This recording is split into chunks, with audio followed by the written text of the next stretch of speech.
All right, let's get right into it. We're going to talk about something that's exploding across Indonesia, especially with students. It's the world of instant online loans, what they call pinjol. And it's pulling a lot of people into a really tough debt cycle. And just to give you a sense of the scale we're dealing with here, look at this number.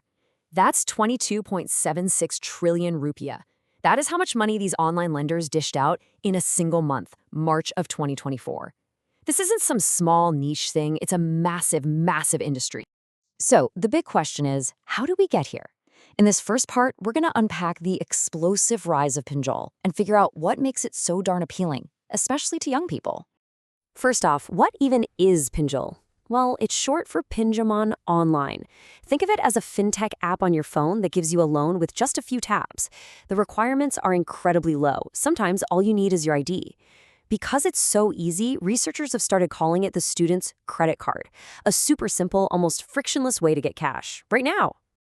And you want to talk about growth? Just look at these numbers. In a single year, the amount of money being loaned out shot up by over 15%.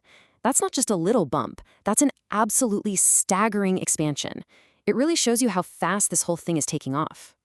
But all that growth makes you wonder, why? Why are so many students jumping on this bandwagon? Well, the answer has less to do with actual financial emergencies and a whole lot more to do with psychology.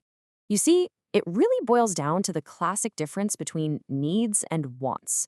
Sure, some people might be using pinjol for real necessities like tuition or an emergency, but what the studies are showing is that a huge chunk of this money is actually funding our wants. You know, that spending driven by trends, social pressure, and just desiring stuff.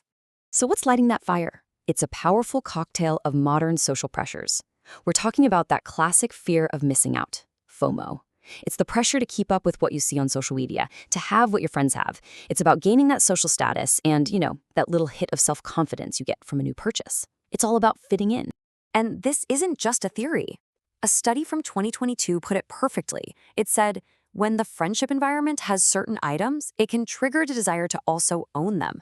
It's so simple, but so true. It's that deep human desire to belong, to be part of the in-group. Okay, so this brings us to the trap. How does a small loan for a concert ticket or a new pair of shoes suddenly spiral into this massive, life-changing burden? Well, it all starts with just how normal this has become. I mean, it is way more common than you might think. A study at one major university in Indonesia found that 1 out of every 5 students had used an online loan. 20%. So just picture it. In a class of 100 students, 20 of them have probably taken out a pinjol loan. It's everywhere. But this is where things get really, really dangerous. You've got 2 different worlds of pinjol, the legal ones and the illegal ones. The legal lenders are registered and supervised by the OJK, Indonesia's Financial Services Authority. The illegal ones, they're the Wild West. They operate with insane, predatory interest rates. Their collectors use intimidation, terror, and threats. And maybe the scariest part?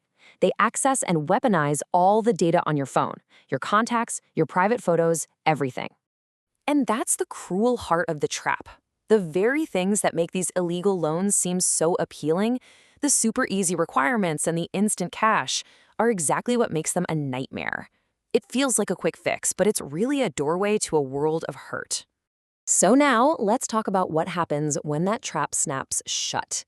Because the price you pay isn't just in rupiah. The real damage goes so much deeper, hitting your mental health and slamming doors on your future. The psychological toll is just brutal. We're talking about chronic stress, constant anxiety, even deep depression. People who are trapped in this feel so much shame that they start to isolate themselves from their friends and family. The pressure is so intense it leads to sleepless nights and this awful feeling of complete hopelessness. And just listen to this gut-wrenching, first-hand account from someone who went through it. They said, rough collection, the whole zoo comes out, it's sadistic, it breaks your mental state, it's terrible. That's not just a reminder to pay your bill, that's psychological warfare. But on top of this psychological horror, there's this other, much more permanent consequence.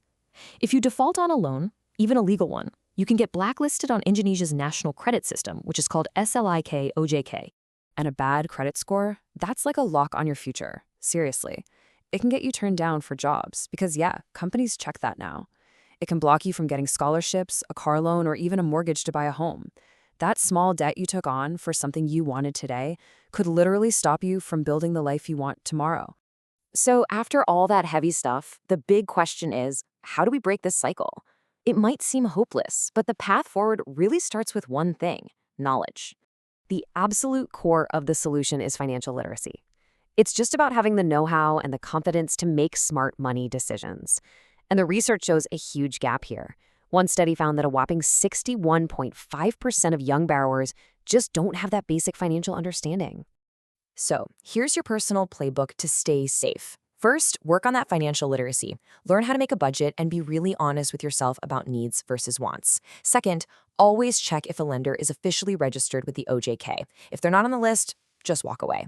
Third, read the fine print. I know it's boring, but you have to understand the interest rates and penalties before you agree. And last but not least, guard your data.